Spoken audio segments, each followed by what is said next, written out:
Differential के अंदर कौन कौन से पार्ट होते हैं और उनके नाम क्या होते हैं इसके बारे में मैं आपको बताऊंगा। ये आउटर केस है, यह टेपर रोलर बेयरिंग के ऊपर लगी होती है।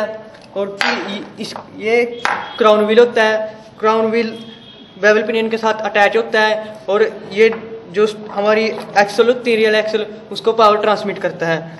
ये पूरी केसिंग होती है। इस केसिंग के अंदर हमारे सन एंड प्लैनेट गियर होते हैं। इस सन एंड प्लैनेट गियर होते हैं, ये इसका नाम स्पाइडर होता है। और जो ये है, ये बोल्ट है, ये क्राउन व्हील को जोड़ने के लिए यूज किए जाते हैं।